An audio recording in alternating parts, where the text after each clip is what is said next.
प्रेम। नामदेव जी, मुझे ये प्रसंग इतना प्रिय लगता है। नामदेव जी रोज जाते थे विट्ठल का दर्शन करने और रोज प्रार्थना करते, मेरी मैया रोज भोजन बनाती है, आप कभी पाने के लिए आओ ना ठाकुर जी।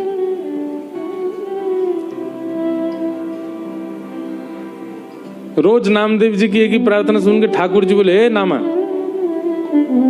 तो रोज कहता है मेरे घर आओ प्रसाद पाने, आओ प्रसाद पाने, यहां दर्शन कौन देगा अगर मैं तेरे घर चला गया तो? नामदेव जी बोले, आप परमात्मा हो, आप चाहो तो 1000 रूप धारण कर लो, एक रूप से यहां खड़े रहो, एक रूप से। भगवान बोले, वो तब करता हूं मैं जब भक्त की आस्था मेरे प्रति इस भावना से होगी ये भगवान है। पर तेरा भाव तो मेरे प्रति प्रेम का है ना, और प्रेम में मैं एक से अनेक नहीं होता, मैं एक ही रहता हूं। ये यथामाम प्रपद्यन्ते, भक्त मेरे जैसे मेरी आराधना करता मैं उसके लिए वैसा हो जाता हूं। अगर तेरी मेरे प्रति प्रेम नहीं होता, केवल श्रद्धा होती, भावना होती, विश्वास होता, तो मैं परमात्मा रूप में 1000 रूप धारण करने की सामर्थ्य रखता। पर तूने मुझे आज तक प्रेमी मान करके ही भजा है, और प्रेमियों के लिए मैं एक ही रहता हूं, प्रेमियों के लिए अनेक रूप धारण नहीं करता मैं। ब्रजवासियों ने मुझसे प्रेम किया, मैं चाहता तो एक रूप से मथुरा में रहूं, एक रूप से द्वारिका लीला करूं, एक रूप से ब्रज में रहूं, पर उन्होंने मुझसे प्रेम किया, इसलिए मैं एक ही रूप में था, इसीलिए मथुरा भी गया और द्वारिका भी गया, उनको विरह कातर करके गया। मेरे लिए तो सर्व सामर्थ्य है कि मैं ब्रज में रह लेता एक रूप से, पर क्योंकि उन्होंने प्रेम किया है, प्रेम में मैं एक ही रहता हूं, अनेक नहीं होता।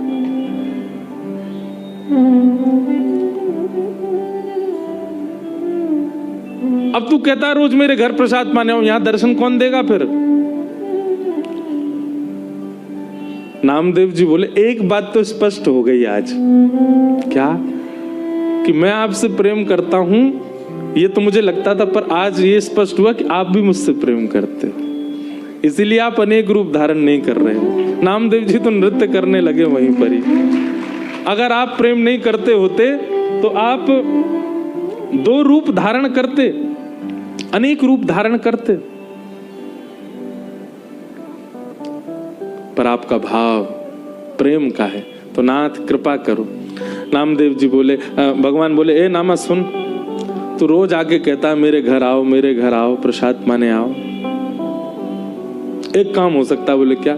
तू मेरी जगह खड़ा हो जा तो मैं जाऊं प्रसाद पाने। नामदेव जी बोले, ये कैसे संभव है? बोले, तू आना, मैं श्रृंगार करूंगा तेरा, बिल्कुल पंडरीनाथ बना दूंगा, और फिर मैं जाऊंगा तेरे घर प्रसाद पाने। नामदेव जी बोले, कोई बात नहीं, मैं वंचित रहूंगा, मेरी मां तो प्रसन्न हो जाएगी। नामदेव जी पंडरीनाथ भगवान की जगह खड़े हो गए। अब भगवान सामने खड़े होकर बता रहे, ऐसे खड़े हो। नामदेव जी ऐसे खड़े हो गए। नेत्र बंद कर लो। बोले कर लिए। ठाकुर जी ने स्पर्श करके बिल्कुल श्याम वर्ण के जैसे ठाकुर जी वैसे बना दिया। अब ठाकुर जी बोले, अब तुम पंडरीनाथ हो गए हो? बोले जी। अब याद रखना, 3:30 बजे सुबह काकड़ा आरती होगी, मंगला आरती, और काकड़ा आरती में ये पुजारी लोग बिल्कुल विचार नहीं करेंगे, ठंडे जल से नवाएंगे, ठिठरना नहीं। उसके बाद तुमको दूध से नवाएंगे, ठिठरना नहीं। नामदेव जी बोले, मुझे नहीं बनना पंडरीनाथ। बोले नहीं, अब तो तू खड़ा ही रहे यहीं पे, अब तेरे को भी तो पता चले मुझे क्या अनुभव होता है। और काकड़ा आरती में नियम होता है कि ठाकुर जी श्री पंडरीनाथ भगवान के मुंह पे मक्खन ऐसे रख देते हैं, मक्खन ऐसे चिपका देते हैं पूरा, और फिर उसके बाद आरती करते हैं ठाकुर जी की। कभी जाओ पंढरपुर दर्शन करना मंगला का, काकड़ा आरती बहुत सुंदर होती है। तो ऐसे मक्खन रख देंगे, मन तो होगा तेरा खाने का, पर चाटना नहीं। अगर नेक भी मक्खन खत्म हुआ तो पुजारी बहुत मारेंगे। मैं कुछ नहीं करता, मैं केवल चुपचाप खड़ा रहता हूं। उसके बाद तुम्हारा श्रृंगार होगा, और श्रृंगार के बाद फिर द्वार खोल दिए जाएंगे, सब भक्त आके चरणों में प्रणाम करेंगे, सब भक्त आकर के तुम्हारे चरणों में प्रणाम करेंगे, और कुछ भी मांगे देना नहीं, सुन लेना।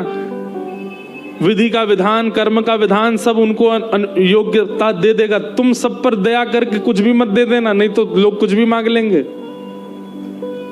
अब खड़े रहो, मैं जा रहा हूं। और अर्धरात्रि में श्री पंडरीनाथ भगवान नामदेव जी के घर गए। द्वार जाकर के खट खोलो।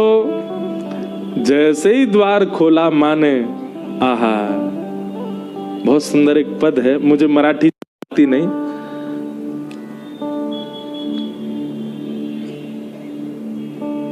सुंदर ते ध्यान उभे विटेवरी, सुंदर ते ध्यान उभे विटेवरी, सुंदर ते ध्यान।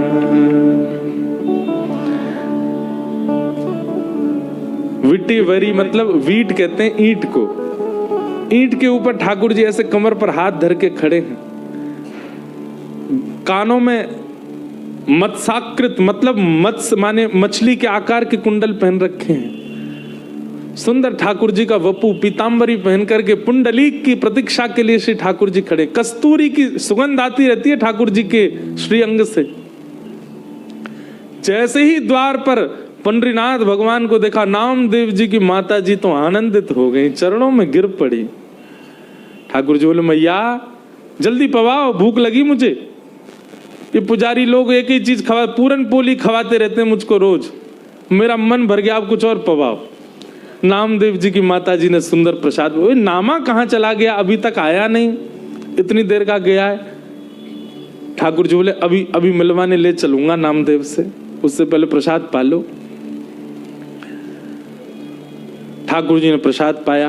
प्रसाद पा करके महाराज मैया से बोले, कारी सौल लेके आओ, एक कारी कमली लेके आओ। मैया बोली, क्यों? बोले, कोई पहचान जाएगा, मुझे ढक के चलूंगा। और एक कारी सौल ठाकुर जी ने ऐसे सिर के ऊपर से और ऐसे करके ओढ़ी, केवल नेत्र दिख रहे हैं, बाकी पूरे ठाकुर जी ढक गए।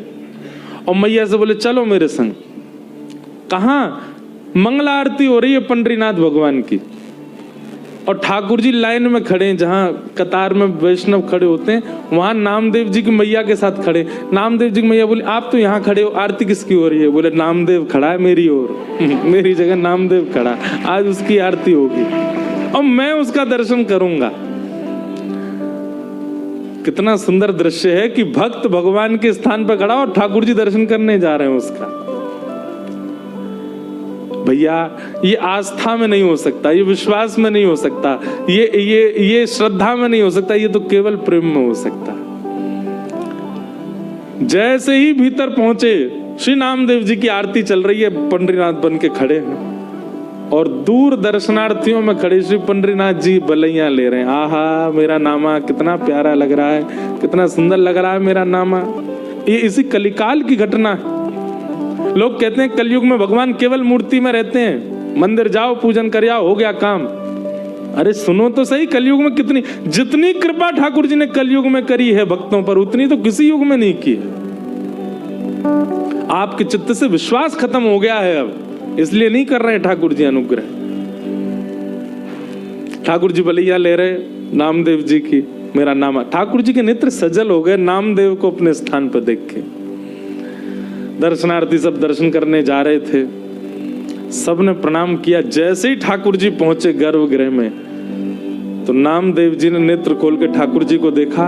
अब नामदेव जी घबराए, बोले, ये कहीं मुझे प्रणाम ना कर लें। ठाकुर जी बोले, आज तो नामा रोक नहीं पाएगा। और तुरंत ठाकुर जी ऐसे सिर झुका के वंदन, नामदेव जी के नेत्र सजल हो गए। ठाकुर जी बोले, रोइयो मत पुजारी, देख लेंगे, ठाकुर के आंसू आ रहे हैं। आहा,